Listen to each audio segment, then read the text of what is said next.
11वीं शरीफ वो मनाते हैं, कुरान और हदीस इसका कोई सबूत दे दे तो बेहतर होगा। ना मनाने का सबूत अच्छा, कहाँ से लाएंगे?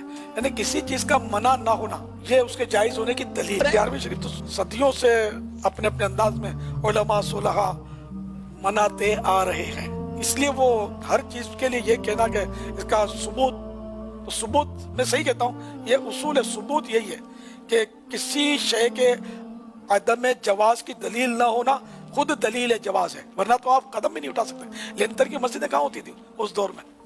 कारपेट किस तरह के बिछते थे?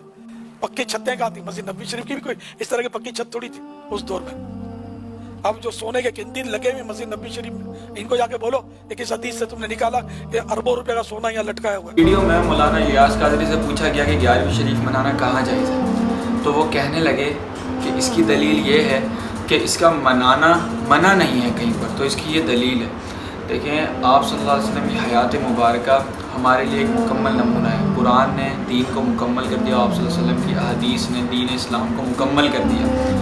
तो हमें दीन को इसके अंदर से लेकर चलना है, जैसे इसके अंदर कुछ एडिंग नहीं करनी। जैसे आप सल्लल्लाहु अलैहि वसल्लम की हदीस है कि दीन में हर नया काम बिदअत है और हर बिदअत गुमराही है और गुमराही सीधा जहन्नुम है। तो जब मौलाना इलियास कादरी से इस बिदअत के बारे में कहा गया तो वो कहने लगे कि ऐसे तो उस दौर में बिल्डिंग्स भी नहीं होती थी, लाइट्स भी नहीं होती थी, कालीन भी नहीं होते थे, गाड़ियाँ भी नहीं होती थी, तो सब बिदअत फिर हम लोग कर रहे हैं। अगर वो बिदअत है तो कुरान असूल देता है। जैसे कुरान में एक रूल है कि असूल दिया हुआ है कुरान ने कि नशावर चीज़ हराम है जो तुम्हें अजियत दे। अब उसमें शराब, तंबाकू, नशावर चीज़ें जो भी आती हैं, नस्वार, गुटखा, मावा, जो हमें अजियत देती हैं वो हराम है। अब वो बंदे को सही लगे या ना लगे, अब वो हमें अजियत देती है, हमें अंदर से ख़त्म करती है, तो वो हराम है। हमने वो एक असूल उठा लिया कुरान के कि वो चीज़ हराम। यानी कि आप लोग शेख अब्दुल कादिर जिलानी के नाम से कहते हैं कि वो 12 रबीउल अव्वल वो 11वीं शरीफ मनाते थे, तो हम लोग भी मनाएंगे। तो आप लोग उनकी जो किताब है बुनियादुत तालिब इल्म, उसके अंदर आप लोग फिर उनकी तरह नमाज़ क्यों नहीं पढ़ते? जैसे वो कहते हैं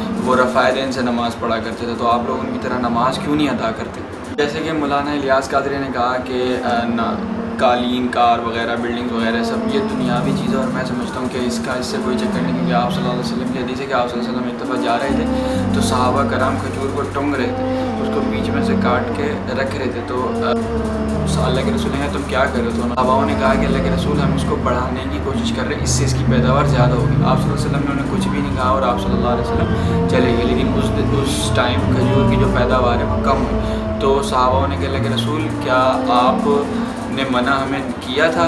तो आप सल्लल्लाहु अलैहि वसल्लम ने कहा मैं इस चीज़ के अंदर कोई हक़ नहीं रखता कि दुनिया का काम है और तुम मुझसे बेहतर दुनिया का काम जानते हो।